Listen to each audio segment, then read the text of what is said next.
Vamos então. Muito bem, sejam todos bem-vindos. Hoje, aula de número 3 do módulo A Revelação Bíblica nos Livros Proféticos. Este é o último dos 4 módulos previstos para o ano de 2022, em que nós estamos estudando o Antigo Testamento ou Antiga Aliança, ou seja, como a revelação, como Deus se revela na chamada Antiga Aliança, aliança antes de Jesus. Uma aliança que começa com Abraão, segue o seu curso com os patriarcas, com os profetas, com os reis, e chega até nós na pessoa de Jesus, que, conforme a fala de profetas como Jeremias, nos traz uma aliança superior. E o livro de Hebreus vai explicar justamente a relação da Antiga Aliança, ou seja, aliança baseada na escolha de um povo, o povo de Israel, e que a relação de aliança, de compromisso, de pacto é: Deus será o Deus de Israel, livrá-lo-á, dará uma terra prometida, dará um templo para adoração, dará a ele uma lei e protegerá esse povo, desde que esse povo faça de Deus o seu único Deus e faça da lei de Deus a instrução para a vida. Isso é o que é chamado Antiga Aliança. As bases dessa aliança estão nos primeiros 5 livros da Bíblia, mas as condições e os efeitos estão em Deuteronômio 28 e 29. Deuteronômio 28 vai dizer as bênçãos da nação de Israel se ela obedecer ao seu Deus e tê-lo como único Deus. E 29 vai dizer das maldições, dos efeitos terríveis que será deixar de obedecer a Deus e não cumprir essa lei da vida. E a gente vai ver que esse texto de Deuteronômio 29 se cumpre em Israel. Eles falham em ser o farol da justiça para o mundo, Deus tira deles a terra prometida, tira deles o templo da adoração, eles só ficam com a lei. E a lei que vai regular a vida deles no exílio. E os profetas vão lembrando o povo sobre os termos dessa aliança. Então, é importante que a gente tenha essa compreensão. Então, nós estamos estudando os profetas. Então, vamos só reforçar aqui, quando nós falamos profetas, do que nós estamos falando. Primeiro, esse módulo vai estudar os profetas escritores, ou está estudando os profetas escritores. Quem são os profetas escritores? Aqueles que profetizaram, foram a boca de Deus, e a sua profecia foram escritas e passaram a fazer parte do cânone bíblico, ou seja, os livros sagrados da Bíblia. Então, nós estamos falando desde Isaías, que viveu cerca de 700 e poucos anos antes de Jesus, até Malaquias, que viveu cerca de 450 anos antes de Jesus. Portanto, um período entre 300 e 400 anos na história de Israel. Esse é o chamado o período profético, porque envolve os profetas escritores, a partir de Isaías. Mas a gente precisa lembrar que um pouco antes de Isaías, começou esse ministério profético, com 2 profetas que não escreveram propriamente dito, mas iniciaram esse ministério profético, Elias e Eliseu. Elias e Eliseu. E eles começam a profetizar, especialmente Elias, durante o reino de um rei chamado Acabe, no norte, no reino do norte, Israel. Acabe tinha esposa Jezabel, que nós conhecemos a história muito bem. Foi um rei mau, junto com a sua esposa Má também, e foram julgados por Deus. Então, começa aí o período profético. Mas alguém falaria assim, mas há trechos na Bíblia Sagrada que Deus chama, por exemplo, o próprio Moisés de profeta. E mais ainda, Abraão é chamado de profeta também. Então, a gente precisa olhar de 3 modos esse período profético. Em primeiro lugar, profetas escritores, ou a era dos profetas, nós estamos falando de Elias até Malaquias. Elias até Malaquias. É por isso que Malaquias, inclusive, vai dizer que virá um profeta no futuro no espírito de Elias. Ele está dizendo, eu sou o último antes desse profeta, que vai trazer a a passagem da antiga aliança para o novo, e esse período começa com Elias, por isso que virá um novo Elias.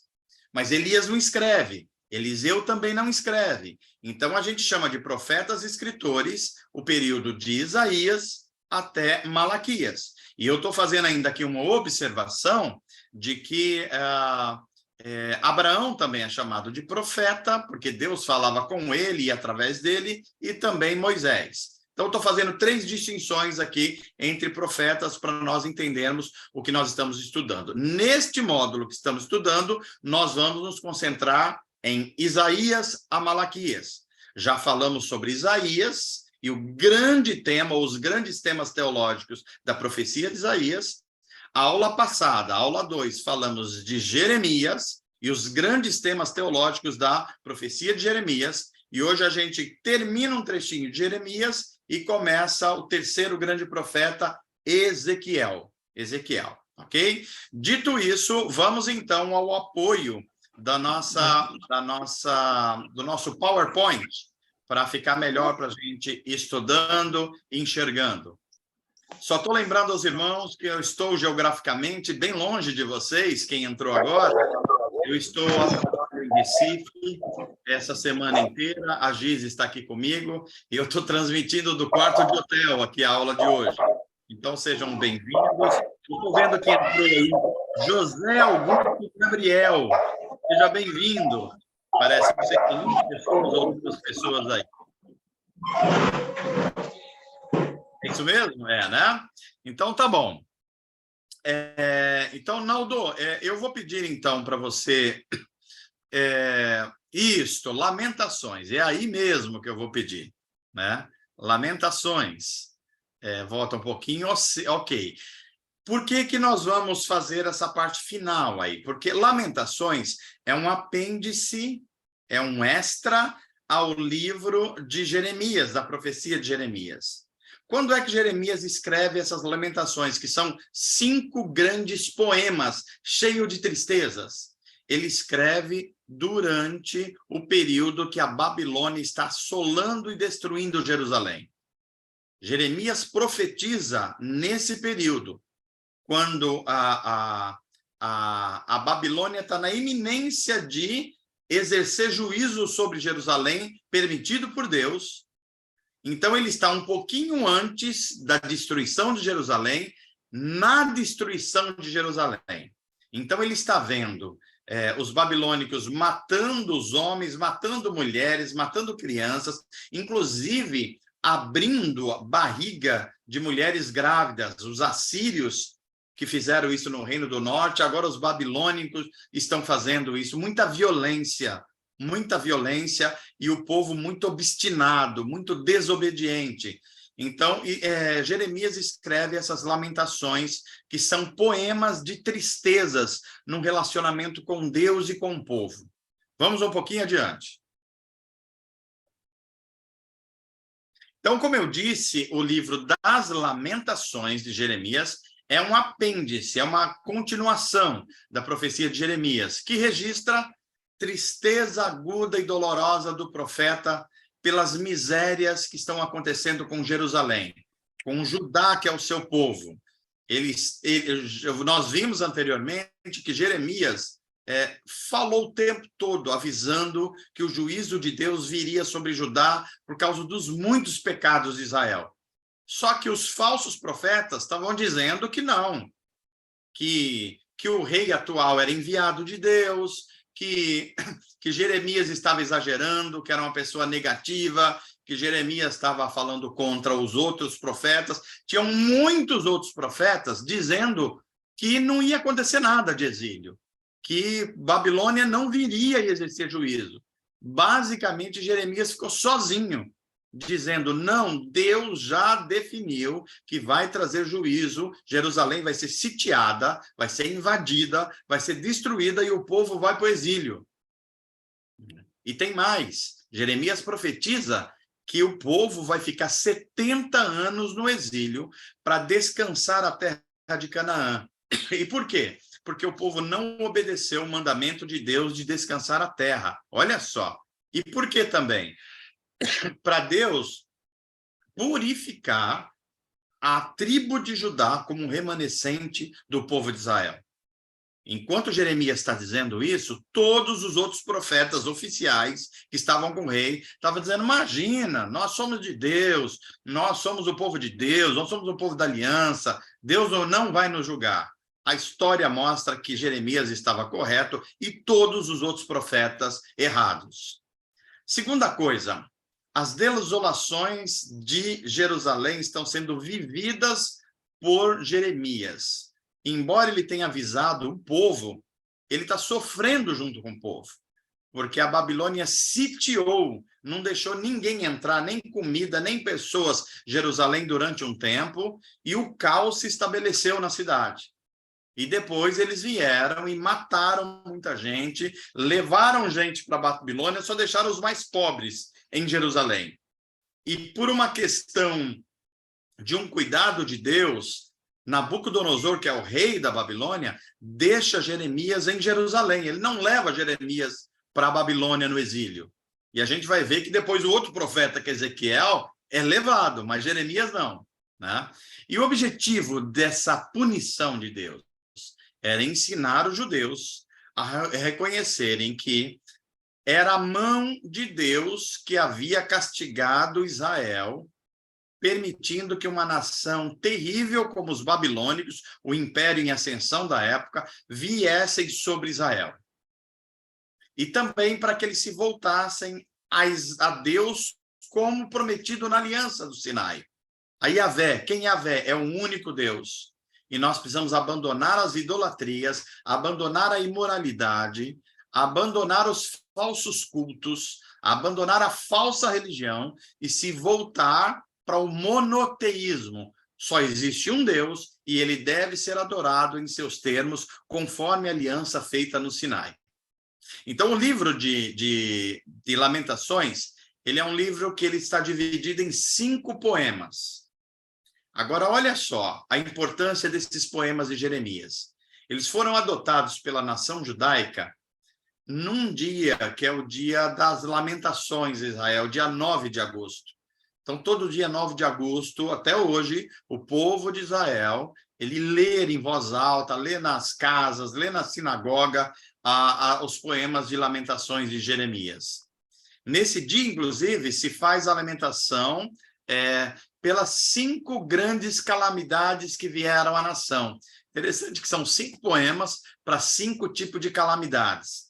Os poemas do livro também são cantados todas as sextas-feiras lá no Muro das Lamentações. Vocês veem pela imprensa, de vez em quando mostra as pessoas assim se balançando, chorando, se lamentando, principalmente os chamados judeus ortodoxos vestidos de preto. Por que eles estão fazendo isso? Porque todas as sextas-feiras eles vão fazer orações e se lamentarem pela destruição de Jerusalém. Aquele muro onde eles estão fazendo isso, que é uma parte de um muro, são os alicerces do templo que foi destruído ali, no caso, o segundo templo. O primeiro templo destruído no ano de 586 a.C., portanto, 5, 6 séculos antes. E depois, no ano 70 da nossa era, Roma destruiu o segundo templo. O templo feito lá na época de Ageu, depois melhorado pelo rei Herodes, e que foi destruído pelos romanos na trágica destruição do ano 70, ok? Que Jesus, inclusive, profetizou sobre isso, né? Então, indo adiante, os poemas do livro também são cantados, isso eu já disse, né? São lidos na sinagoga anualmente para rememorar o incêndio do templo junto com alguns salmos. O templo foi incendiado no ano 70 da nossa era, o segundo templo, e foi destruído toda a beleza, ou seja, a adoração de Israel vai por terra, porque eles deixaram de cumprir a sua parte na aliança. Coisa que Isaías falou, Jeremias falou muito a respeito disso, e ainda assim o povo não se arrependeu. Vamos adiante. Então, ok, vamos agora relacionar os 3 primeiros profetas, dos chamados profetas canônicos, ou os profetas escritores que começam com Isaías. Vamos lembrar aqui, Isaías escreveu um livro de 66 capítulos, é considerado por muitos o quinto evangelho, porque ele fala muito da vinda do Messias. Também ele tem o mesmo número de capítulos que o total de livros da Bíblia, 66 livros, 66 capítulos, ou seja, tem um monte de imagem na profecia de Isaías que remetem ao todo da Escritura. Isaías profetiza a queda do Reino do Norte. Vamos lembrar, Reino do Norte, capital Samaria, 10 tribos, Reino do Sul, 2 tribos apenas, Judá e Benjamim, capital Jerusalém. Jerusalém, capital do Reino do Sul, Samaria, capital do Reino do Norte. Esses 2 reinos caem, um cai sobre o império da Síria, e levam eles para o exílio, e depois mistura raças, o que vai dar origem depois à raça dos samaritanos. E quando se passa 100 e poucos anos, 120, 130 anos, o Reino do Sul cai, mas já cai sobre um novo império, o Império dos Babilônicos. Primeiro, os assírios. Segundo, os babilônicos. Isaías profetiza a queda do Reino do Norte, embora ele esteja no Reino do Sul. Ele profetiza a queda do Reino do Norte, mais ou menos 20 anos antes. Ele profetiza e isso acontece. Esse é Isaías. Jeremias já vive cerca de 100 anos depois de Isaías. Então, ele já vive quando o Reino do Norte já está destruído pela Síria, e ele está profetizando que vai acontecer o mesmo com o Reino do Sul, cuja capital é Jerusalém. Então, ele vive na iminência disso acontecer e vive também quando isso acontece. Ele participa, ele está em Jerusalém quando Jerusalém é sitiada e invadida pelos babilônicos. Então, toda a profecia de Jeremias e as lamentações precisam ser enxergadas nesse contexto, ok? E aí, nós vamos ter um terceiro profeta, que é objeto da nossa aula hoje, que é Ezequiel. Ezequiel, ele vive na mesma época que Jeremias. A diferença de idade deles deve ser muito pouca, ou devia ser muito pouca. Só que Jeremias, quando acontece a tragédia em Jerusalém, que Jerusalém cai, Jeremias, por umas circunstâncias, ele fica em Jerusalém. Já Ezequiel é levado um pouquinho antes de Jerusalém ser destruída, porque os babilônicos não fizeram só uma guerra, digamos assim, contra Jerusalém. Eles levaram o povo para o exílio em 3 levas. 3 levas. A primeira acontece no ano 605, que vão, por exemplo, Daniel, Sadraque, Mesaque e Abednego, ou seja, a elite, uma parte da elite de Judá é levada para a Babilônia. Essa é a primeira vez que acontece. Passados uns 7, 8 anos depois, Nabucodonosor vem e leva mais uma parte. Nessa segunda ida vai Ezequiel. Então, Ezequiel, ele já vai para a Babilônia, vê os horrores do povo vivendo na Babilônia, enquanto Jeremias fica em Jerusalém. Então, um profetiza a partir de Jerusalém no caos, que é Jeremias, e Ezequiel profetiza a partir do caos que está acontecendo lá no exílio, na Babilônia. Então, só para referenciar os 3 profetas aqui, os 3 primeiros profetas que a gente está estudando. Vamos adiante. Se em Isaías, o grande tema que Isaías coloca de forma teológica é a salvação de Deus, o Deus que é santo e exige santidade, é o único Deus que pode salvar, as nações poderosas não podem salvar, o Egito poderoso não pode salvar Israel, a Síria não pode, ou seja, Isaías faz um chamado para o povo se arrepender. Ele mesmo se arrepende em Isaías 6, ele fala do servo sofredor fazendo uma referência tanto a Israel quanto à pessoa de Jesus Cristo, que é o verdadeiro israelita, e ele fala também do Messias que virá.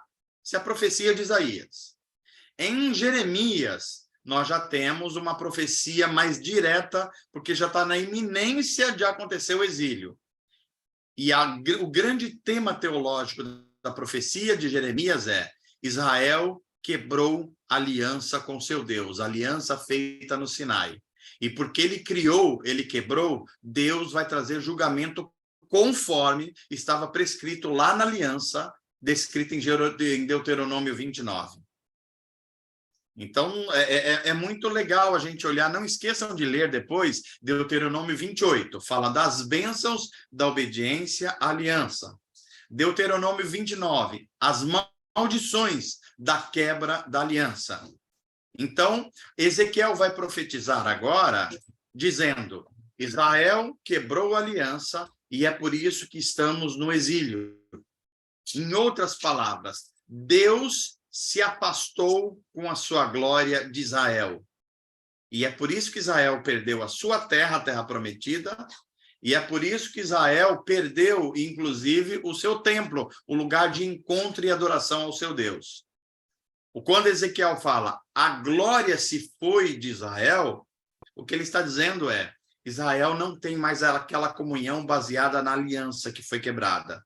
Portanto, agora, a cidade está sendo destruída por isso, o templo está sendo destruído por isso, as muralhas sendo destruídas por isso, ou seja, a vida de Israel está sendo destruída. A glória de Deus se foi de Israel. Esse vai ser o grande tema teológico de Ezequiel.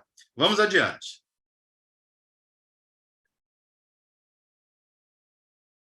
Informações preliminares sobre Ezequiel.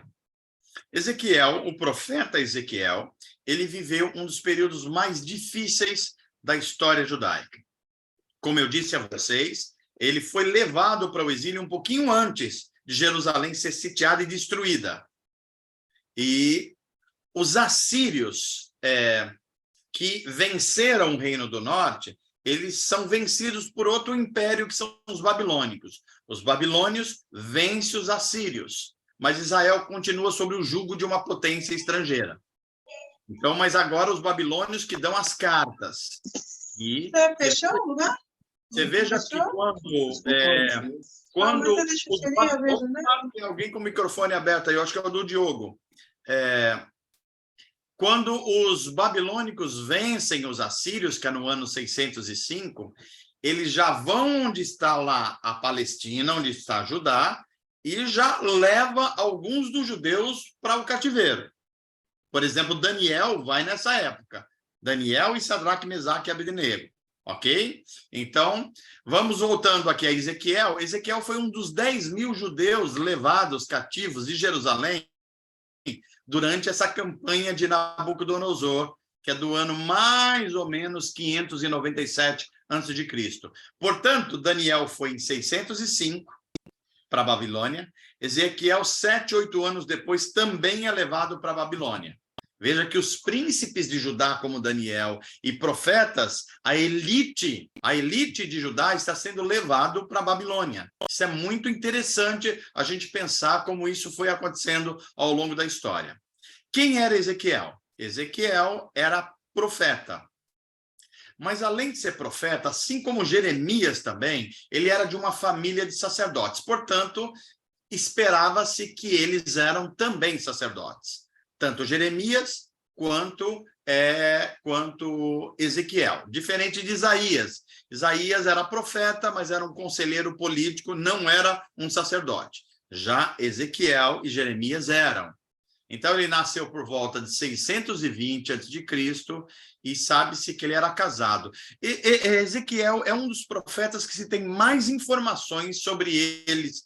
Eu não coloquei todas aqui, porque não deu tempo na preparação, mas eu vou citando aqui. Por exemplo, no livro de Ezequiel, nós vamos ver coisas muito importantes. Primeiro, ele vai...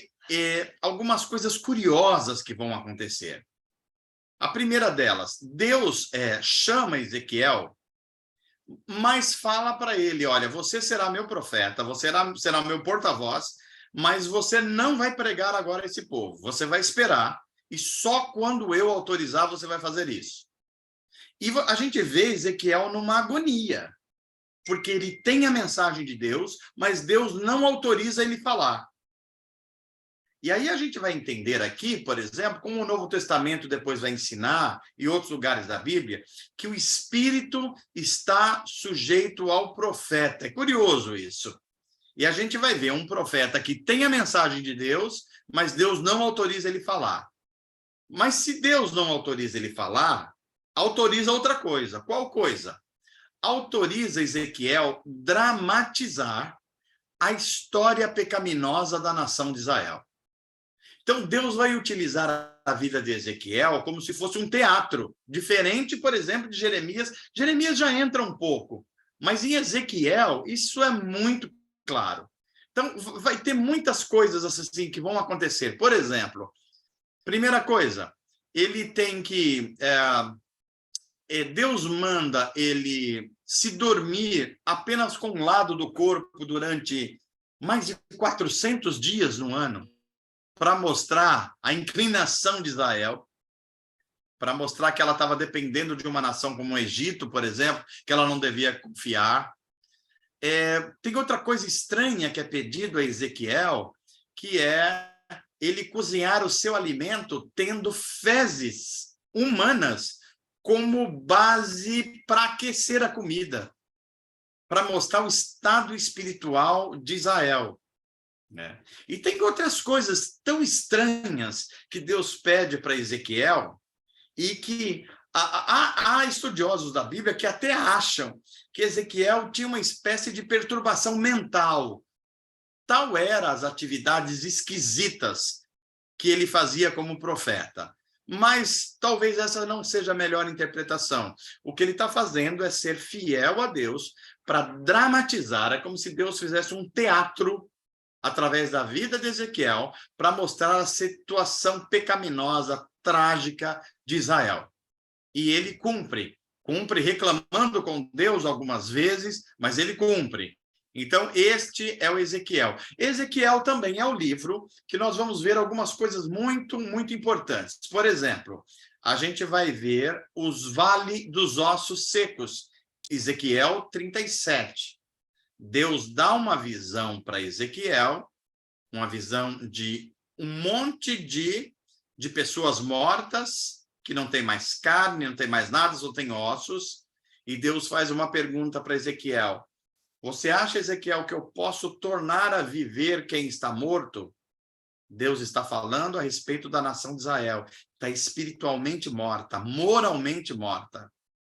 E quando ele ora sobre o vale de ossos secos, esses ossos começam a se reorganizarem, ganhar carne, nervos, juntas. É um sinal de que Deus vai restaurar Israel no futuro, mas só um remanescente. Este é o contexto do vale de ossos secos. Há também em Ezequiel um outro contexto importante que é muito utilizado, que é a respeito de que algumas pessoas atribuem o texto de Ezequiel, Ezequiel 28, a definição sobre Lúcifer. Por exemplo, quando as pessoas falam que Lúcifer era um príncipe, que ele era belo, alguns dizendo que ele era músico ou levita, é uma inferência a partir de Ezequiel. Mas aqui é preciso muito cuidado com essa profecia, porque principalmente em Ezequiel, isso já aparece um pouco em Isaías, em Jeremias, mas em Ezequiel aparece com força. A mensagem de Ezequiel fala de um tempo histórico que Israel está vivendo, mas também ela fala de um tempo escatológico, o tempo do fim. Então, às vezes, ele está falando das duas coisas ao mesmo tempo. No caso, por exemplo, dessa profecia sobre esse príncipe, que muitas pessoas atribuem ser ele Satanás, que ele via sua imagem nas pedras esfogueadas e tudo aquilo mais, primeiro Ezequiel está profetizando a um rei na história, o rei de um país chamado Tiro, de uma nação chamada Tiro. Então, a gente não pode perder isso de vista. Agora, a pergunta que um estudante da Bíblia deve fazer é: sendo essa uma mensagem para um rei historicamente determinado, que é o rei de Tiro, que ficou orgulhoso e Deus o colocou para baixo, e Deus retirou dele toda a sua glória e jogou ele no caos. Qual é o sentido espiritual disso? Será que nós podemos atribuir isso também ao que aconteceu com Lúcifer, o anjo que foi expulso por Deus porque se rebelou contra o Criador? Então, é essa questão que nós devemos perguntar, mas nunca transferir diretamente isso.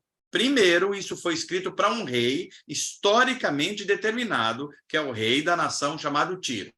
Ok? Então, essa é a primeira informação. Tem muitas visões esquisitas em Ezequiel. Por exemplo, tem visões que ele vê coisas que parecem um pouco discos voadores, umas coisas giratórias, cheias de luzes. E é um livro difícil, cuja interpretação da profecia é difícil também. Mas o que não é tão difícil é a gente entender o centro do livro.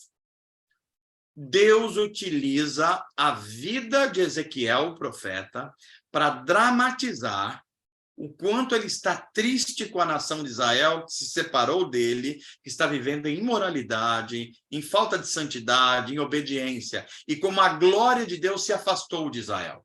Então, tudo que acontece em dramatização em Ezequiel é para mostrar essa realidade. Isso é a mensagem central. Isso dá para a gente definir bem o que está acontecendo em Ezequiel.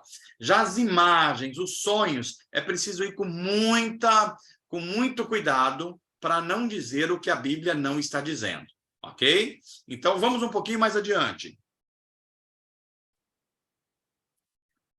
O livro de Ezequiel, ele traz principalmente profecias contra Judá. Você já sabe, a gente está estudando há bastante tempo, que Judá é o reino do sul, que tem como capital Jerusalém. E depois, a segunda parte, é profecias contra nações estrangeiras. Por que isso é importante? É possível, gente, que Ezequiel nem tenha conhecido essas nações. Amon, Moabe, Filístia, contra quem ele profetiza.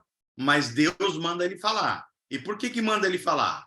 Porque Deus, antes de exercer juízo, ele não deixa de comunicar o porquê que ele está fazendo isso. Então, Ezequiel profetiza contra as nações estrangeiras também. Né? A mensagem de Ezequiel é uma mensagem de esperança e salvação, embora a vida dele dramatize coisas terríveis que Deus manda ele fazer. Mas a mensagem dele sempre traz um quê de esperança e de salvação.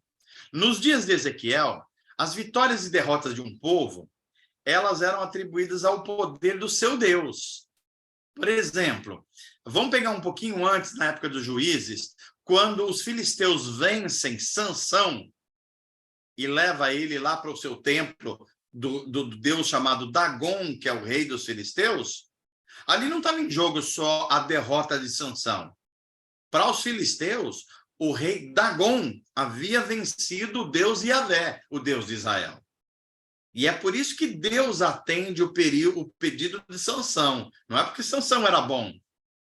É porque Deus queria mostrar que poderia destruir, inclusive, a divindade dos filisteus Dagon no próprio templo dele. Então, isso é muito importante que a gente também entenda Ezequiel a partir dessa perspectiva. Também o livro de Ezequiel vai nos ajudar a entender que Deus não só controla a história de Israel, mas controla a história de todas as nações, especialmente aquelas ao redor de Israel.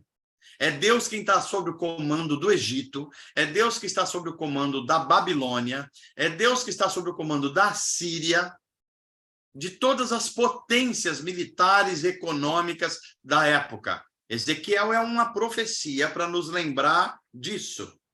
E, claro, vai aparecer essa figura que é muito presente no livro de Ezequiel, que é a figura do Filho do Homem. Filho do Homem, põe-te em pé e falarei contigo. Vai aparecer muito essa imagem do Filho do Homem. Ou seja, há muitas explicações para esse termo, mas algumas delas, mais, digamos assim, populares, diz respeito a como Deus lida com Ezequiel no sentido dele ser um representante dos seres humanos. Então, ou seja, é Deus falando através de um filho da humanidade. Então, filho do homem é filho da humanidade. Né? É assim que vai aparecer mais de 90 vezes, por exemplo, na profecia de Ezequiel. Esse livro também mostra uma coisa que explica algo que os cristãos no século XXI precisam retornar à Bíblia Sagrada. Por exemplo, se você lê a Bíblia e só lê Êxodo, especialmente Êxodo 20, você vai ler lá as 10 palavras, os 10 mandamentos. E lá nos 10 mandamentos vai estar escrito assim, Israel, não tenha outro Deus além de mim, somente ao teu Deus adorarás, guarde o sábado, não faça imagem de esculturas, não tome meu nome em vão, porque eu, Deus, visito a maldade nos corações até a 3ª e 4ª geração. Se você não estuda a Bíblia sob a perspectiva da história da redenção, você vai pegar esse trecho separado da Bíblia Sagrada, sem ler o profeta Ezequiel, e vai dizer assim, tá vendo? A Bíblia ensina a maldição hereditária. A Bíblia está dizendo que o pecado que a mãe faz, se a mãe tem algum pecado, vai aparecer no filho, no neto, e no bisneto, e no tetraneto. Isso é pecado hereditário. Quando a Bíblia não está ensinando isso.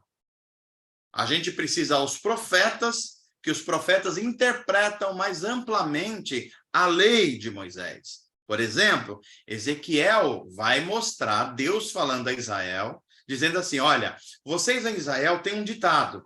E qual era o ditado? Que era muito repetido em Israel. Os pais comem frutas, ou melhor, uvas verdes, e os dentes ficam embotados. Aquela sensação de comer uma fruta verde, uma uva verde. Então, o que eles estavam querendo dizer? Os pais pecavam contra Deus e eram os filhos que sofriam os efeitos disso.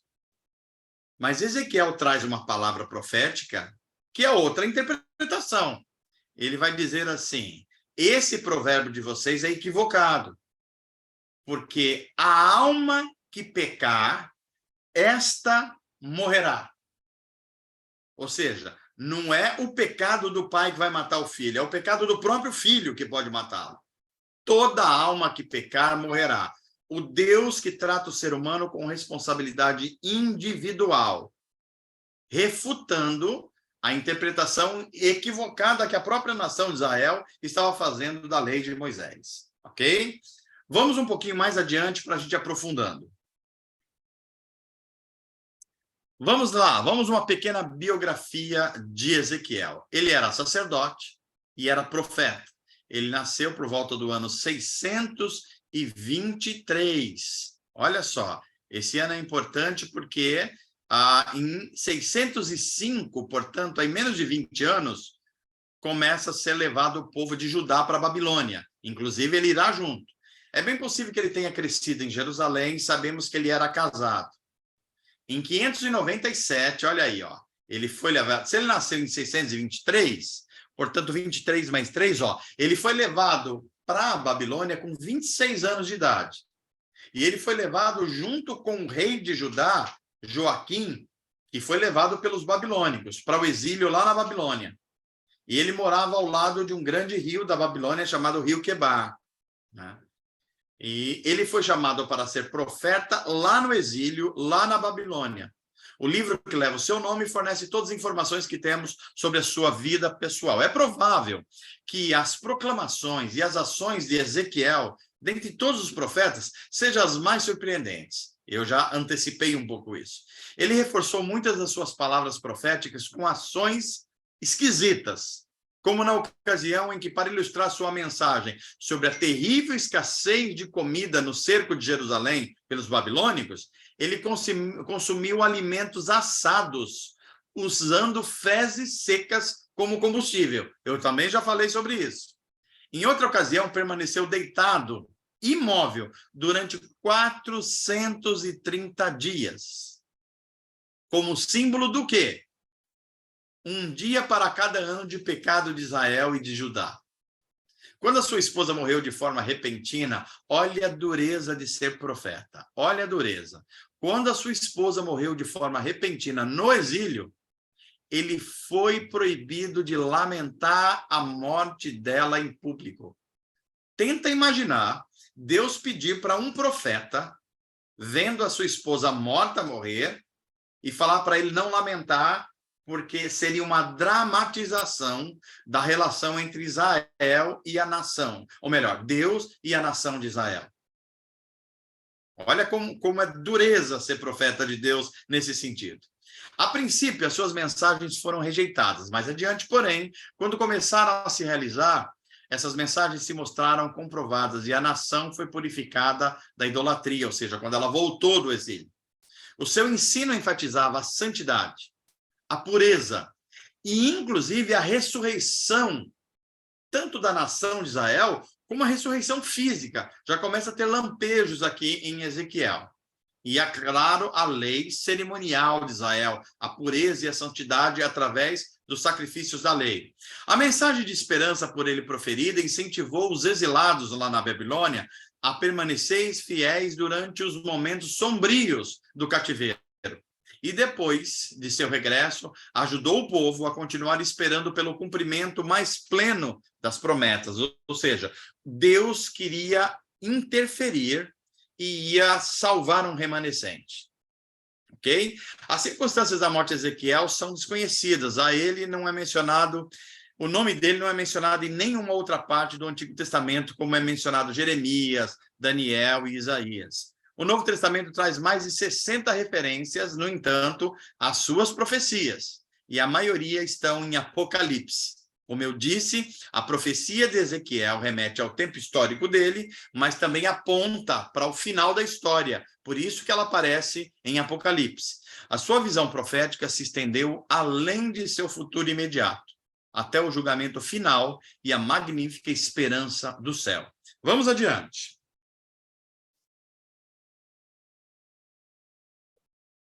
Olha o livro do profeta Ezequiel apresenta as visões, imagens, mensagens estranhas que parecem extremamente distantes da vida de hoje.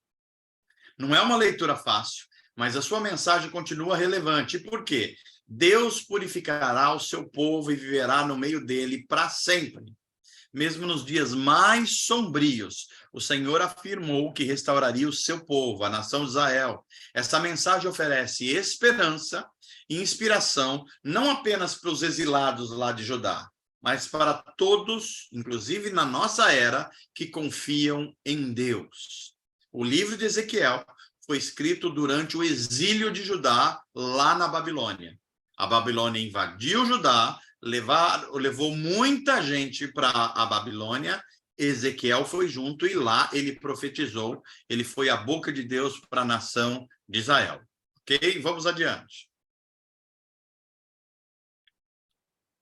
A glória de Deus. O que é a glória de Deus? Eu tenho, às vezes, até num tom um pouco de brincadeira, dito que esse tema, glória de Deus para os evangélicos, especialmente os pentecostais, é uma coisa meio curioso, porque fala-se muito nesse termo.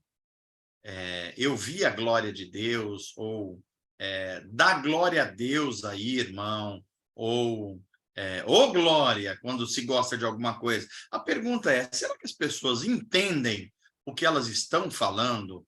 Do que elas estão falando quando elas estão fazendo essas expressões, estão usando essas expressões?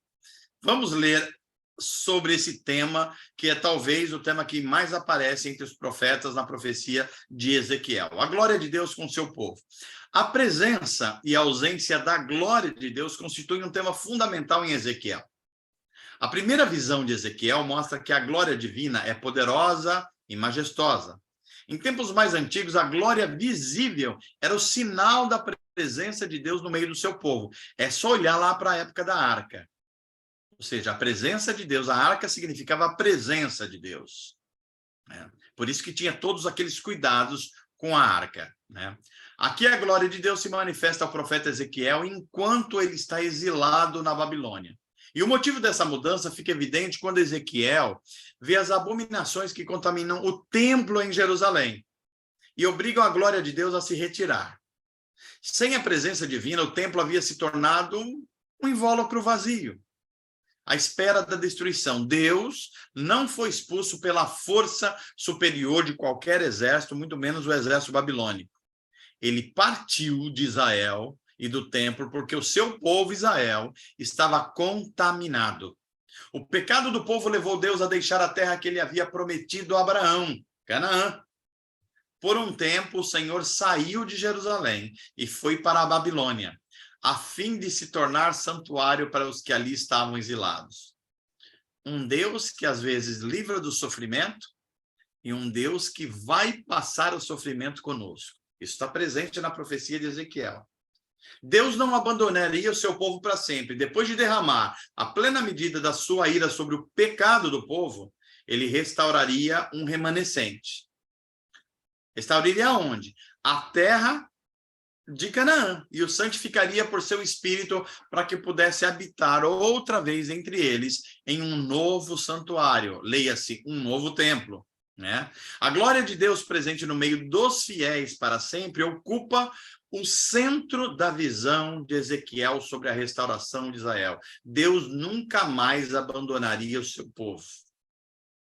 Como é que a gente lê Ezequiel nos dias de hoje? A glória de Deus veio a nós de modo pleno na pessoa de Jesus Cristo. Na época de Ezequiel, a arca e o templo. Já depois que Jesus veio, Jesus é a glória de Deus entre nós, a pessoa de Jesus. Como é que a gente sabe disso? Olha o que João, o evangelista, escreve. Vimos a sua glória, a glória do Filho único do Pai. O idoso Simeão viu o bebê Jesus ser levado ao templo e o descreveu como: ele é a luz de revelação às nações, a glória do teu povo Israel. Jesus foi abandonado momentaneamente por Deus na cruz, enquanto levava sobre si os nossos pecados. Olha como, teologicamente, Ezequiel aponta para Jesus como a glória de Israel. Vamos adiante. Aqui, olha, um tema que é bastante polêmico nas nossas experiências evangélicas no Brasil. Já me perguntaram várias vezes, mano, existe ato profético? E a minha resposta é, depende do que você esteja chamando de ato profético. Se for aquilo que o Antigo Testamento ensina e diz, sim. Se for as loucuras dos evangélicos, não.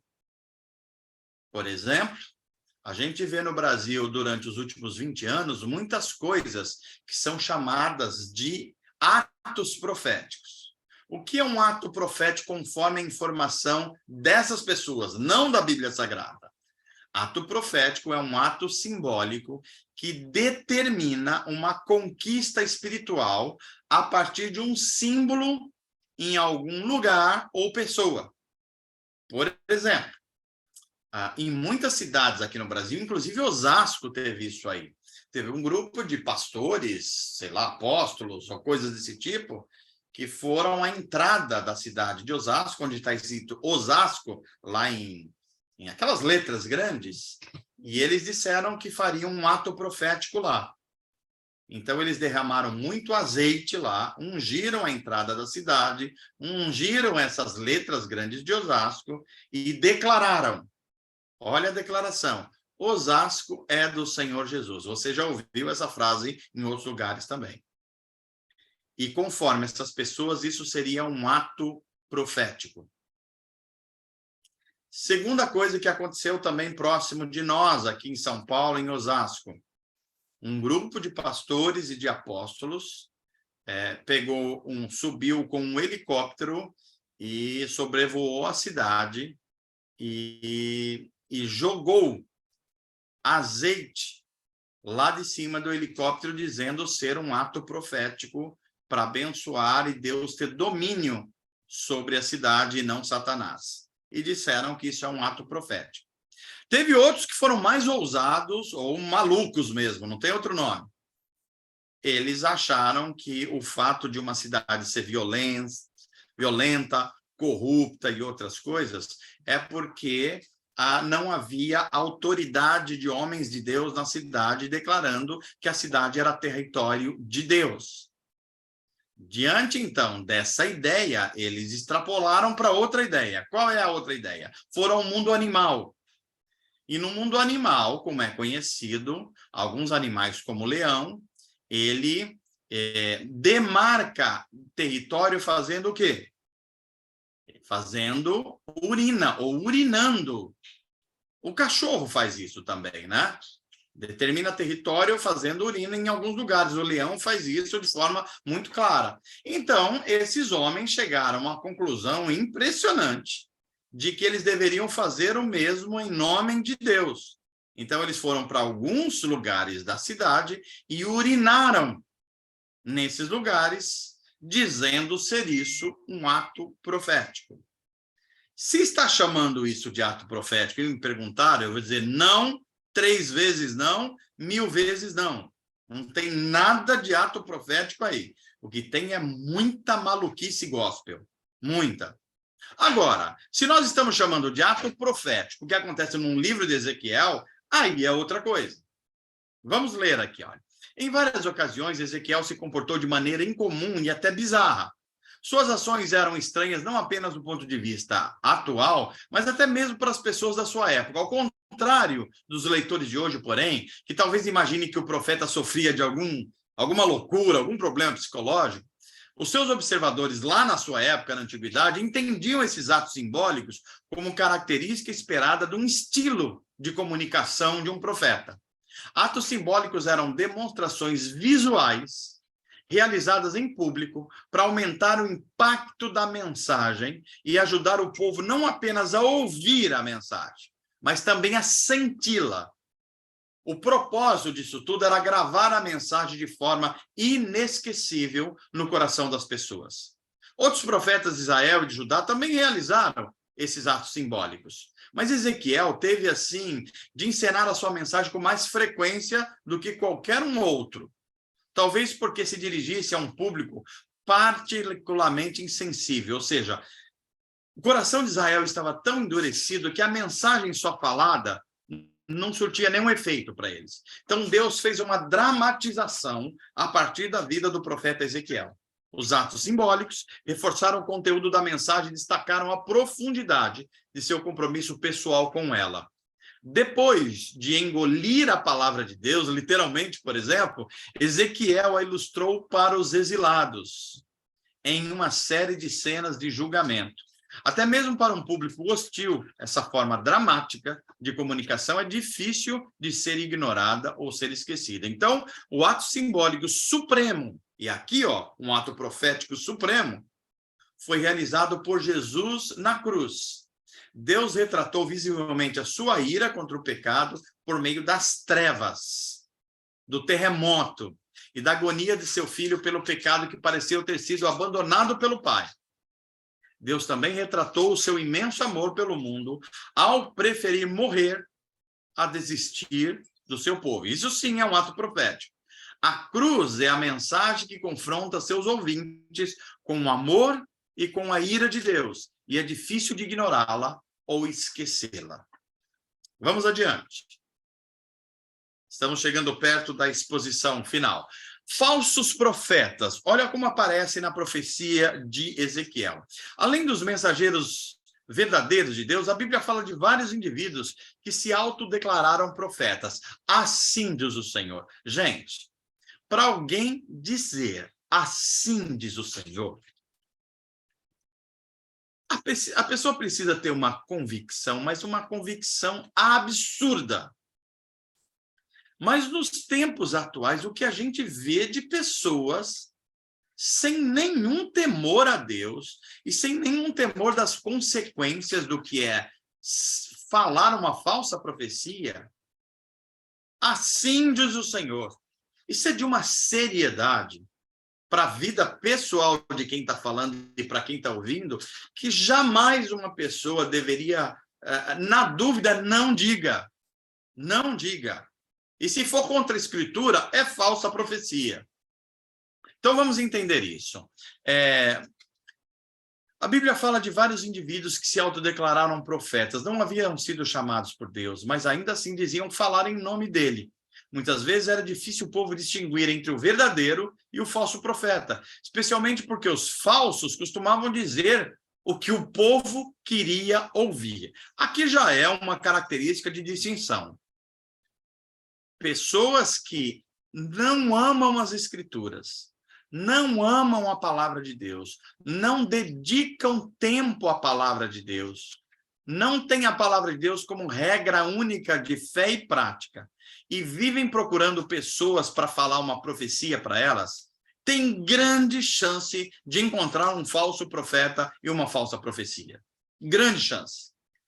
Em razão dessa dificuldade, o fato de Deus, em sua misericórdia, adiar o julgamento sobre o seu povo rebelde, muitos duvidaram que a palavra divina anunciada por intermédio de seus profetas se cumpriria. Outros negaram que alguma coisa aconteceria antes de eles morrerem. Será que o julgamento adiado por tanto tempo não seria postergado um pouco mais? Pensavam eles. Ezequiel profetizou que no julgamento que estava prestes a vir sobre Jerusalém, falsos profetas seriam expulsos do meio do povo, para que ninguém ficasse na dúvida a respeito de quem eram os profetas verdadeiros. Há muita coisa naquele tempo, e há muita coisa nesse tempo, de pessoas falando em nome de Deus, dizendo-se de Deus, e que nada tem a ver com o caráter de Deus, e nem foram autorizados por Deus a falar. Como é que a gente sabe? Bem, primeiro, a profecia que é de Deus se cumpre. Se não se cumpre, não era de Deus e não é de Deus. Mas nem sempre a gente consegue discernir isso. Tem hora que as coisas demoram um pouco a acontecer. Então, uma das coisas que faz a gente avaliar se um profeta é de Deus ou não, é se o profeta fala muito o que o povo quer ouvir. Profetas que ficam falando muito o que o povo quer ouvir devem ser, no mínimo, desconfiados. Porque quando Deus quer falar através de uma palavra profética, normalmente é uma exortação, é uma direção, é uma correção, é um encorajamento, mas sempre remetendo ao caráter de Deus. Sempre. Vamos adiante. O livro de Ezequiel também, ele fala sobre esse tema difícil, que é Deus é soberano, portanto, nada acontece alheio a Deus. Ao mesmo tempo, a Bíblia afirma que todo ser humano tem responsabilidade moral. Isso, às vezes, dá um nó na cabeça de muita gente.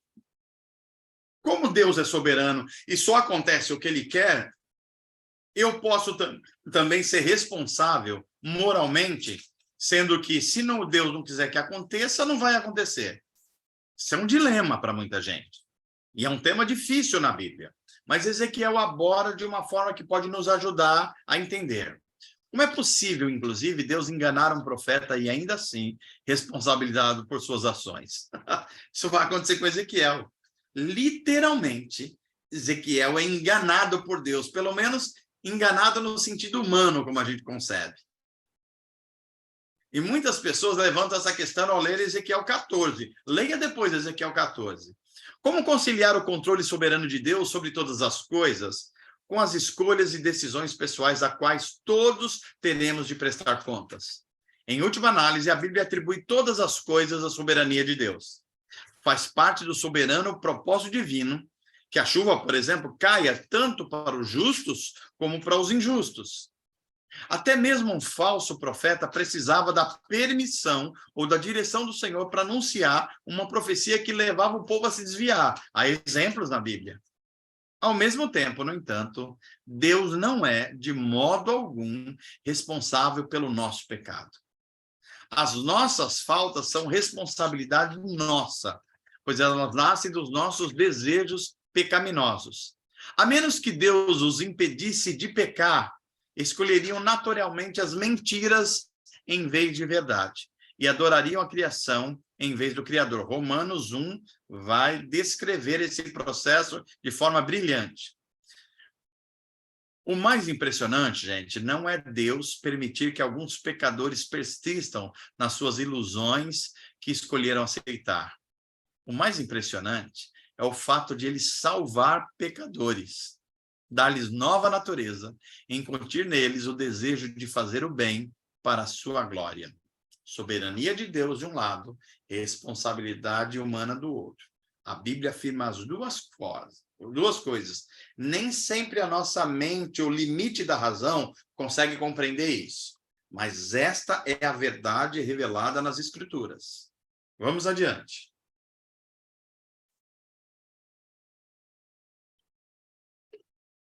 Como eu disse a vocês, Ezequiel é um profeta a Israel, os reinos, principalmente o reino de Judá, mas ele também profetiza as nações. Isso quer dizer que Deus não usa dois pesos e duas medidas. Deus não julga os pecados do seu povo, enquanto as outras nações podem fazer o que quiser. Deus, inclusive, não julga só o pecado da igreja. Deus julga o pecado de políticos, de empresários, de artistas. Eles não estão imunes ao julgamento de Deus. Por exemplo, uma dessas nações foi o Egito, que Deus julgou. Por que julgou? Porque, inclusive, Judá e Israel, às vezes, achavam que o Egito, por ser uma potência, eles fariam um acordo com o Egito e o Egito protegeria Israel de nações fortes como a Síria, os babilônicos. E Deus puniu Israel e puniu o Egito por causa disso aí, né? Então, nós temos aí a porção positiva da aliança com Abraão. Deuteronômio 18.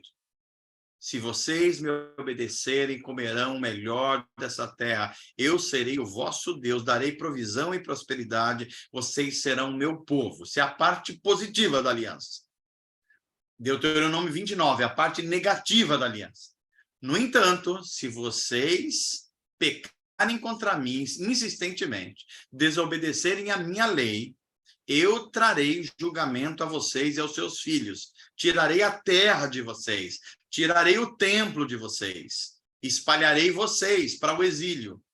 Olha só, tudo isso está descrito lá em Deuteronômio. E essa mensagem ela é revisitada agora com o profeta Ezequiel. A porção positiva da aliança, por meio de você, Abraão, todas as famílias da terra serão abençoadas. A porção negativa da aliança do Senhor com Abraão, amaldiçoarei os que o amaldiçoarem. A gente vai ver que a Síria foi um agente de Deus para punir Israel, mas ela exagerou. Então, Deus puniu Israel por meio da Síria, mas depois puniu a Síria, porque fez coisas que Deus não mandou a Síria fazer. Ou seja, um Deus que governa não só o povo da aliança Israel, mas todas as nações da terra estão debaixo da soberania de Deus. Vamos adiante. Deixa eu ver se já... Promessa da nova vida. Olha só. Aqui, Ezequiel e seus ouvintes sabiam que era possível pessoas mortas. Aqui, o tema ressurreição em Ezequiel é muito interessante. Quando ele fala, por exemplo, do vale de ossos secos, é uma das primeiras vezes, junto com Daniel, que vai aparecer o tema ressurreição de modo mais claro no Antigo Testamento. Então, por exemplo, Ezequiel e os ouvintes já sabiam que era possível pessoas mortas serem trazidas de volta à vida. Como é que eles sabiam? Eles já tinham ouvido sobre Elias e Eliseu. Então, quando eles olham e vê o vale de ossos secos, eles sabem que Deus pode trazer a vida novamente. Mas não estamos falando aqui só de ressuscitação. Aqui o tema começa a ser também ressurreição, um novo tipo de vida. Então, vejamos, olha, os babilônios tinham devastado Judá no ano 586 a.C. O templo havia sido destruído e a maior parte do povo enviada para o exílio. O povo que tinha ficado em Judá não passava de mero remanescente, apenas os mais pobres que ficaram.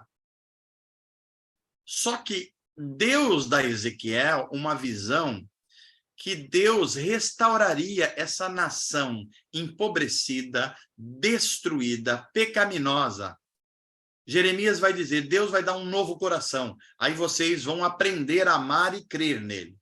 E Ezequiel vai dizer, não vai acontecer mais do que isso, ou vai acontecer junto com isso, com esse coração, Deus vai dar uma nova vida, a vida da ressurreição.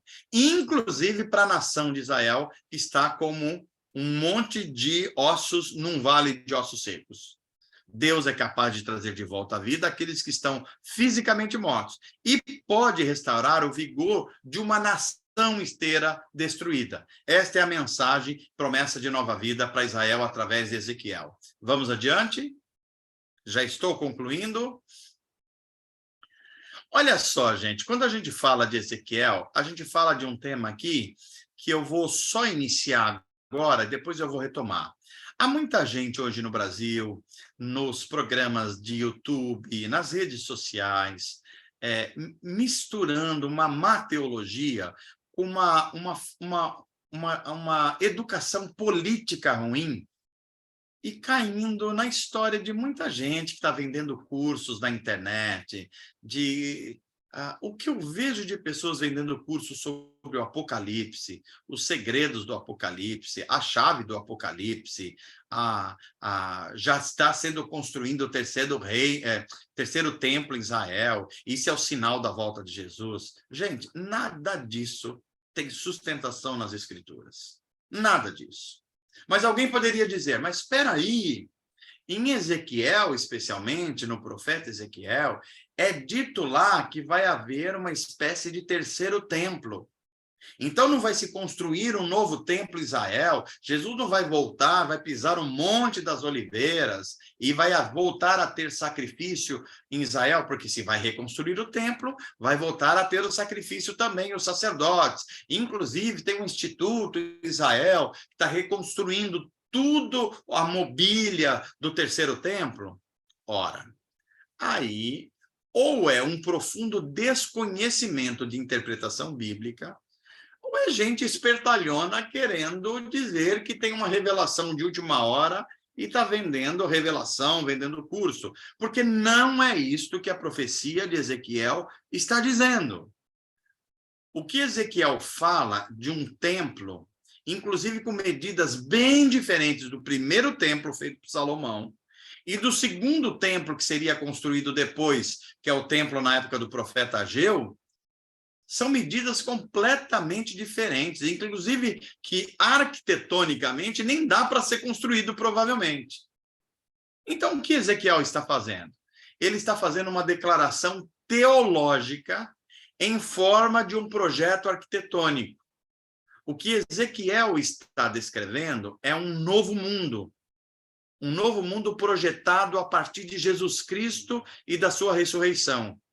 Então, este templo não é um templo humano, não é um templo físico lá no Monte Sião. Esse templo é o próprio Jesus Cristo. É nele que nós nos encontramos para adorar o Deus Pai. Ele é o tabernáculo, ele é o templo.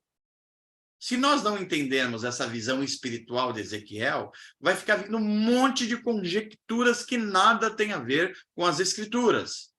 Então, a construção desse terceiro templo, com aspas, se cumpriu na vida de Jesus. Mas, Manu, como é que a gente pode ter certeza disso? Bem, olha as palavras do próprio Jesus. Jesus está passando pelo segundo templo, na época que ele estava com os discípulos, e os discípulos dizem assim, olha, Jesus, que obra magnífica. O grande Herodes revisou esse templo e fez uma das maiores maravilhas do mundo. Olha a arquitetura, olha tudo isso. Jesus olha para eles e fala assim, vocês estão vendo esse templo? Eu posso destruí-lo e reconstruí-lo em 3 dias. Os discípulos ficam perdidos. Fala, imagina, isso aí foi levado tantos anos para construir, como o senhor está falando isso? E eles não estavam entendendo que Jesus estava falando do seu próprio corpo. E seria morto, ficaria 3 dias debaixo da terra e seria ressuscitado. Ou seja, Jesus é esse novo templo onde nós nos encontramos com a Trindade. Então, o templo de Ezequiel se refere a Jesus, e não um templo político-religioso feito no Israel geográfico hoje, lá na Palestina. É muito importante que a gente compreenda isso. Ok? Vamos adiante.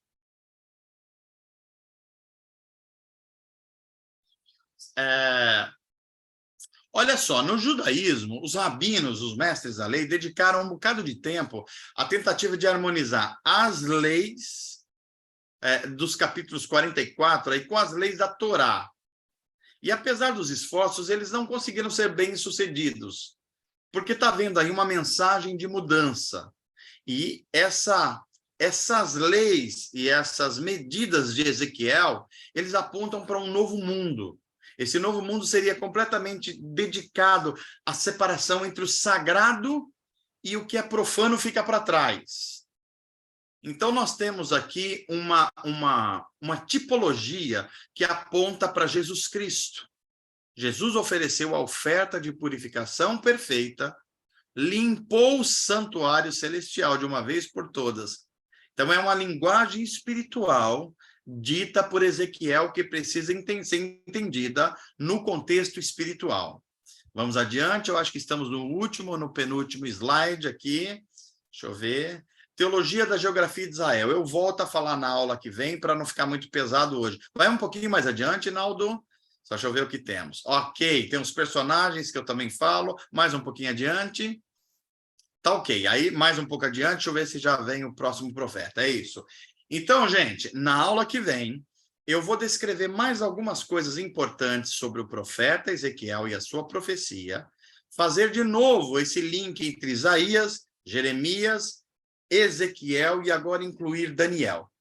Aí a gente vai ter esse quarteto que na nossa Bíblia é chamado de profetas maiores.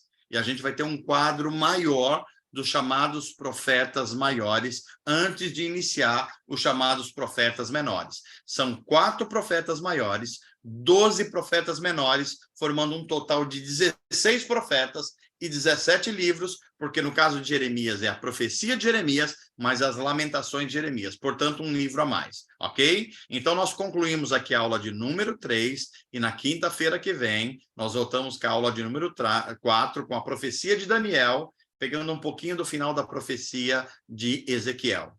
Voltando a aula para você agora para a gente fazer uma interação, Naldo. Maravilha, maravilha, Manu.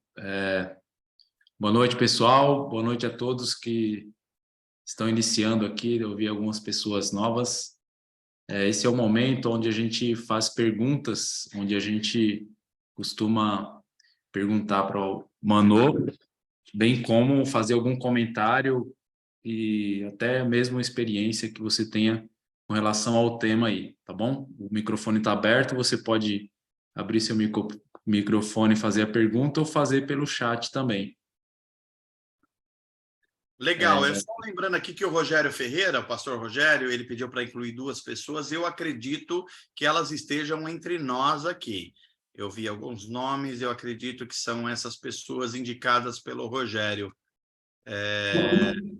Deixa eu ver aqui os nomes. Eu acho que Madalena Esther, não sei se Madalena tem a ver com Gabriel.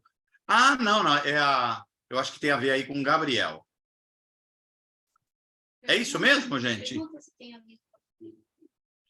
Eu acho que a Madalena Esther é uma das que foi adicionada ao grupo, sim, se eu não me engano. A Madalena, Manu, é a senhora que estava... Ela estava ontem e pediu para ser inserida, e o Júnior, né? Legal. Júnior, não sei se inseriram ele aí. Eu acho que... Eu não sei se ele está aqui, mas eu acho que foi inserido. Eu vi alguma coisa, deixa eu ver aqui. Para mim não está aparecendo o nome Júnior. Eu não sei se ele está com outro nome ou não está. Mas só para constar. Portanto, fica com Manu, você aí. Oi. A Madalena é a mãe do Emerson. A Madalena é mãe do Emerson. Então tá bom. Isso. Então ela do Emerson Gabriel. Ela é a avó da Rebeca e do Marcelinho. Isso. Maravilha. O Júnior foi inserido, porque eu não vi ele sendo inserido hoje. Eu só vi a irmã Madalena. Nani, a gente pode falar alguma coisa a esse respeito? Se Júnior entrou? Deixa eu só confirmar, Manu. Tá Creio bom. que sim. Tá ok. Seja bem-vinda, irmã Madalena. Seja bem-vinda. Sim, Então, o Júnior também foi. Também foi? Tá bom. Também foi. Então, confirmado aí. Que bom. Vamos juntos. Vamos lá. Com vocês, comentários, dúvidas, sugestões, compartilhamentos. Vamos lá juntos. Tem uma dúvida aqui que possivelmente já foi sanada a Nani colocou no início, mas ela já menciona aqui que foi suprida essa dúvida aqui. Ela fala o seguinte: Manu, essa sua fala de que Jeremias ficou sozinho em sua profecia, onde os outros profetas dizem que o juízo não ocorrerá, eles são mesmo profetas ou falsos profetas? Pois é. Vamos entender aqui, eu já falei, mas eu só vou dar aqui mais uns contornos. Primeiro, o que a Bíblia chama de falso profeta não é só quando uma pessoa, ela maldosamente fala em nome de Deus quando Deus não mandou falar. É esse caso, mas não é só esse. Na Bíblia também há falsos profetas que eles não discernem ou não querem discernir a própria palavra de Deus, então eles tomam os seus impulsos, a sua vontade, o seu achismo para falar sobre uma coisa como se fosse Deus falando. Entendeu? Não é que todo mau profeta é mau caráter, necessariamente. Mas todo falso profeta é alguém que Deus não autorizou falar. Então, daí o cuidado. E como é que a gente sabe sobretudo? Bem, sobretudo conhecer as Escrituras. Se a gente não conhece, porque o profeta não pode falar nada contra a revelação. O profeta reforça a revelação, exorta a revelação, dá mais detalhes sobre a revelação, mas não nega a revelação, não pode negar, porque o mesmo espírito da Escritura é o espírito da profecia. Então, não pode haver a negação. Só que se nós não conhecermos as Escrituras, como é que a gente vai ter discernimento? Essa que é a questão central, Nani e Naldo. Perfeito. Eu acho que a Madalena, você gostaria de falar, irmã Madalena? Está com a mão levantada?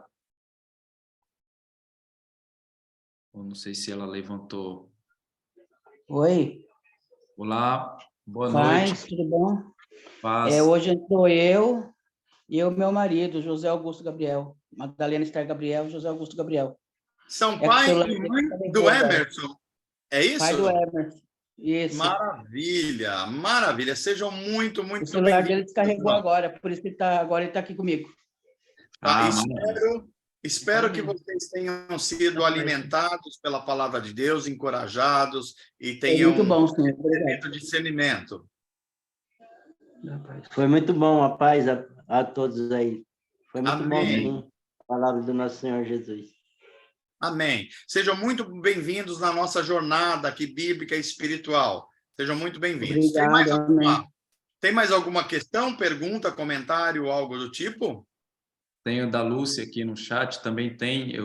Ela fala o seguinte: eu tinha perguntas sobre a simbologia do livro de Isaías e Cristo, mas já foi respondida. Também sobre a quebra de maldição, que é muito falado nas igrejas por aí. Até chega a assustar, pois dizem que se você não fizer uma quebra de maldição, a hereditária, você não consegue caminhar e progredir em nenhuma área de sua vida. Olha só. Deixa eu dar uma palavra sobre isso, Naldo. Quando eu estou afirmando aqui no nosso curso que as Escrituras elas interpretam a própria Escritura. Por exemplo, Ezequiel interpreta Êxodo 20, que é onde aparece o texto dos 10 mandamentos e que é citado que Deus visita a terceira e quarta geração. Então, Ezequiel vai interpretar a lei de Moisés corretamente, o profeta. Vamos discernir aqui. Espíritos hereditários nesse sentido, não há sustentação na Bíblia para se afirmar. No entanto, é preciso prestar atenção em algumas coisas. Há situações sociais e espirituais que são conhecidas por espíritos malignos. Por exemplo, pecados persistentes numa família, que podem ser utilizados como tentações por espíritos malignos para que uma filha acompanhe e repita os pecados da sua mãe. Isso é absolutamente possível, mas isso não pode ser confundido com maldição hereditária. Deu para entender o que eu estou falando? Uma coisa é uma coisa, outra coisa é outra coisa. Há ambientes que são muito famílias, que são ambientes assim de muitos palavrões, muita lascívia, muita moral frouxa. E claro que um filho, uma filha, um neto podem repetir essas situações. Teve pessoas que já me perguntaram assim, mas, Mano, Quando uma mãe não é feliz no amor, no romance, no casamento, a filha também larga do marido logo que casa, aí a neta também... Isso não é um espírito hereditário? Não, não é um espírito hereditário. Porque Deus não trata o ser humano de forma com que ele não seja responsável moralmente. Deus trata com cada pessoa moralmente. No entanto, os exemplos de vida, a condição social que alguém vive, pode e normalmente é repetida em gerações. Por exemplo, casamentos que não são exemplos de entre pai e mãe. Há uma tendência muito grande o filho repetir isso. Mas não tem a ver com o espírito hereditário. Tem a ver com a falta da vivência cristã do casamento, que vai sendo repetido, às vezes, copiado por filhos, por netos e uma série de outras coisas. Deu para entender essa diferença que eu fiz aqui? Me digam aí. Sim, eu entendi bem, mano. Sim, também. Obrigada. Aliás, a aula está completa, maravilhosa. Legal, Lúcia, que bom. Boa noite, Mano. Só para nesse tema aí, tem uma passagem no Novo Testamento que os discípulos perguntam para Jesus sobre isso também, quando ele está curando um homem, né? Que ele pergunta, mas quem pecou? Foi os pais, tal? Quer dizer, então, que os discípulos também não tinham muito entendimento disso, né, Mano? Exatamente. Isso é antigo, Leandro. Essa falta de compreensão disso é antiga. Os discípulos, por exemplo, você vê que a pergunta... Aliás, a pergunta deles não só é teologicamente incorreta, mas logicamente incorreta também. Porque, veja só, eles perguntam para Jesus, quem é que pecou para ele nascer assim? Foi os pais ou foi ele? Ué, como é que ele poderia ter pecado antes de nascer? Não é só um problema teológico, é um problema de lógica na pergunta dos discípulos. E Jesus, evidentemente, sabiamente... Aliás, o Gustavo Arnone passou por esse tema na pregação de domingo. E é verdade, os discípulos tinham muita dificuldade de compreender muitas coisas que Jesus estava falando. Quando Jesus falou de ressurreição, eles não entenderam. Quando Jesus falou que destruiria o templo, eles acharam que era o templo de construção, de arquitetura, e não o corpo dele. Então, tem uma série de coisas no Novo Testamento que os discípulos só discerniram após a ressurreição de Jesus e quando o Espírito Santo desceu sobre eles. Aí eles começaram a ter uma visão ampla do reino de Deus e do Evangelho. Ok. Obrigado, professor. Amém, Leandro? O Emerson fala o seguinte, tendo em vista sobre o ato profético bíblico de fato relatado em Ezequiel, podemos dizer que hoje em dia não temos mais esse tipo de ato profético? Pois olha só, o Deus da Bíblia é o Deus que a gente não pode colocar limites. A gente precisa ter muito cuidado quando a gente fala assim, Deus só pode agir assim, ou Deus só pode agir assim. A gente tem que ter muito cuidado com isso, porque Deus tem modos de agir para além do que a gente compreende. No entanto, esses atos de Deus na história, eles aconteceram na história da redenção para apontar para Cristo. O centro dos atos proféticos na história da redenção é apontar para Cristo. O pecado de Israel, que falhou em ser a comunidade da aliança, e que viria um verdadeiro israelita, que cumpriria toda a vida em justiça e seria o salvador não só de Israel, mas de todos os povos do mundo, cumprindo a promessa de Deus a Abraão, de um descendente eterno, e de Davi, um rei eterno. Ocorre que Jesus já veio. E em Cristo foi cumprido todas as profecias do Antigo Testamento. Então, não há mais necessidade, como havia no Antigo Testamento, de Deus se utilizar dessas coisas. Então, essa que é a questão. Não quer dizer que Deus não vai fazer, porque ele é Deus, se ele quiser fazer, ele vai fazer. Agora, sempre que a gente estiver diante de algo diferente, inusitado, a gente deve recorrer às Escrituras para interpretar isso. Vou dar um exemplo aqui. Um tempo atrás, aí umas décadas atrás, anos, teve assim um festival de cultos em que as pessoas iam para receber dente de ouro. Vocês se lembram disso aí? Acho que alguns têm idade para lembrar disso. Verdade, Era um verdade. tal de dente de ouro para cá. A pergunta que um estudante da Bíblia faria de, primeiro, qual é o objetivo disso? Em que isso edifica a igreja e as pessoas? Primeira pergunta, considerando que seja um milagre legítimo, porque na maioria das coisas era gente 7-1 mesmo, enganando as pessoas. Então, mas mesmo que fosse algo legítimo, sobrenatural, a gente deve se perguntar, em que isso se harmoniza com o propósito de Deus de confirmar aquilo que ele já revelou nas Escrituras? Se não houver uma justificativa, nós devemos legitimamente desconfiar disso. Ok? Entendi. Então, responde aí a segunda pergunta dele, que ele fala o seguinte: o ato profético seria a forma de Deus personificar a mensagem falada para melhor entendimento.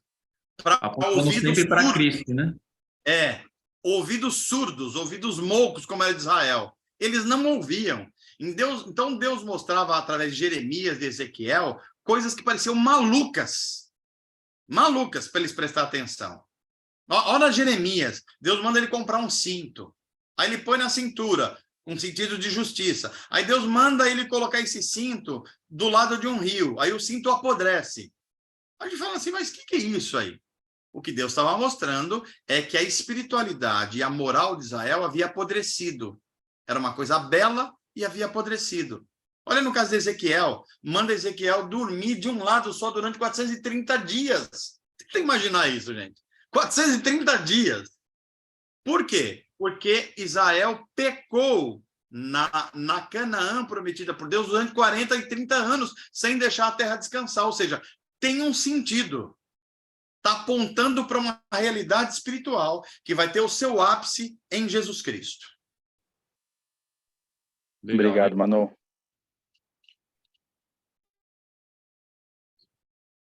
A Érica diz o seguinte: dente de ouro não é da minha época, não. Não é não, Érica? Eu acho que é, viu, Érica? Mas teve muito disso aí. Nas igrejas era uma correria atrás do dente de ouro, do graveto que acende. Sim. Tinha gente indo para um Um monte monte, para né? acender o graveto. A pergunta é, no que essas pessoas tiveram as suas vidas edificadas com um gravetinho? É essa a pergunta. Não é que Deus não pode fazer isso. Deus pode fazer o que ele quiser. A questão é, no que isso edifica uma vida? Essa é a questão. Eu posso fazer uma pergunta, pastor? Vamos lá. É porque, assim, a primeira pergunta já tinha a ver com a aula passada, falando dos profetas. Eu fiz uma espécie de paralelo, um anacronismo. Tipo assim, quando aqueles soldados foram capturar Elias. Homem de Deus, se eu sou homem de Deus, disse Elias, então caia fogo do céu, e arrebentou com eles. E assim que o poder chegou para Eliseu, ele foi chamado de calvo, foi chamado de careca, e ele amaldiçoou aquela rapaziada, saiu 2 ursas e despedaçou eles todos. Baseado nisso, Isaías, Ezequiel e todos esses outros profetas, se tivesse usado essa palavra de ousadia, será que eles... ousadia e poder, será que eles não seriam melhores ouvidos ou compreendidos? E só complementando aí a ideia que o senhor falou aí da loucura gospel, que eu achei muito engraçado, mas eu vi o graveto aceso. Sim, eu vi. Sim. Certo. Eu não... Então, fica aí minha pergunta. Pode falar. Minha pergunta, Pode então, falar. é se os profetas maiores usassem essa palavra de autoridade e poder, descendo fogo do céu, amaldiçoando e despedaçando, será que eles não seriam melhor ouvidos?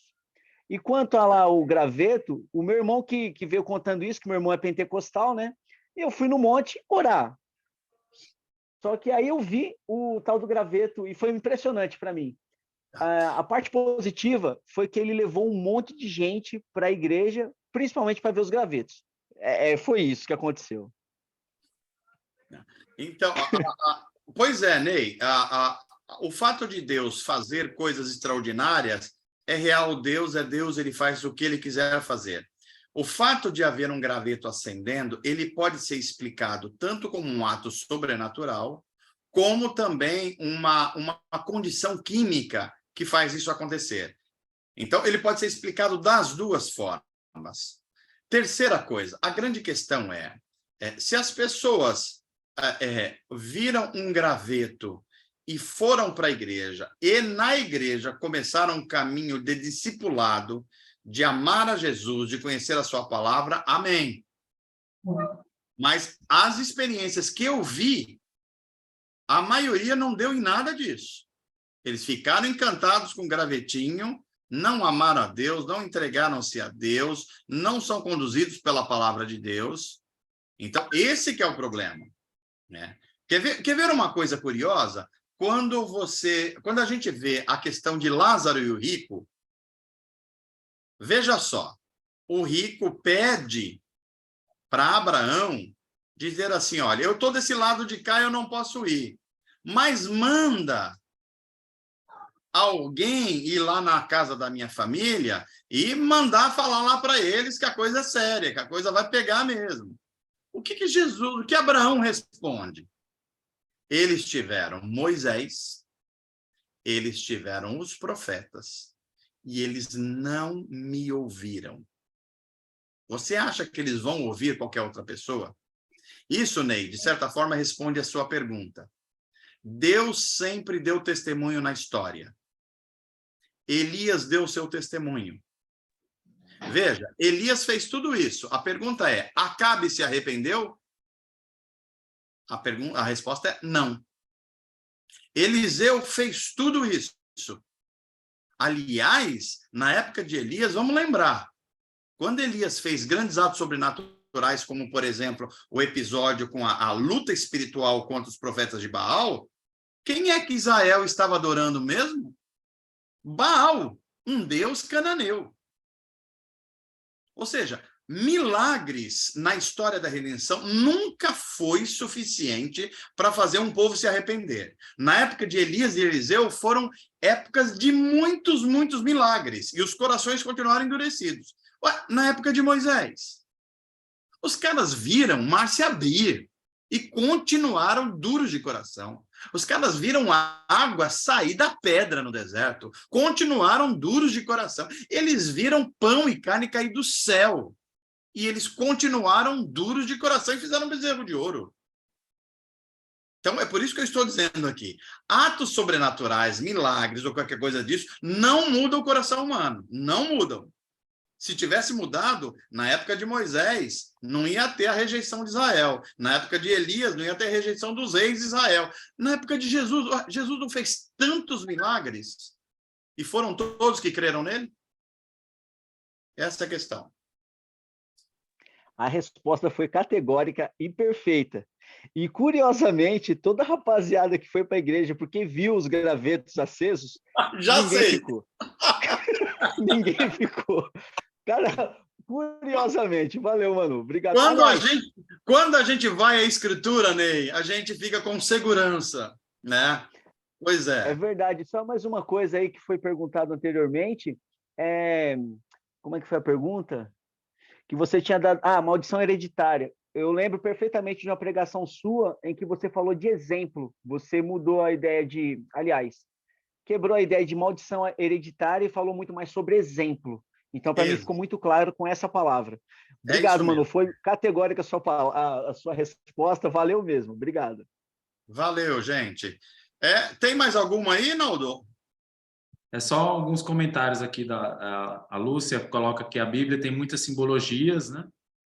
E as pessoas buscam mais sinais do que a palavra de vida. Pois é. Isso faz tempo que é assim, né? Então, tá bom. Mais alguma, Naldo? Senão, a gente vai concluir por aqui. Não, Manu, não. Então, gente boa de Deus, que Deus abençoe vocês, que vocês tenham um bom descanso. Eu estou longe, eu estou aqui em Recife, eu estou em trabalho aqui, mas não podia deixar de compartilhar com vocês o nosso compromisso da jornada bíblica e espiritual que estamos fazendo. Tenha um bom descanso. Naldo, você consegue tirar uma foto aí para a gente registrar? Se quiser também já dar um stop no record aí, pode fazê-lo, a gente concluindo a aula de número 3.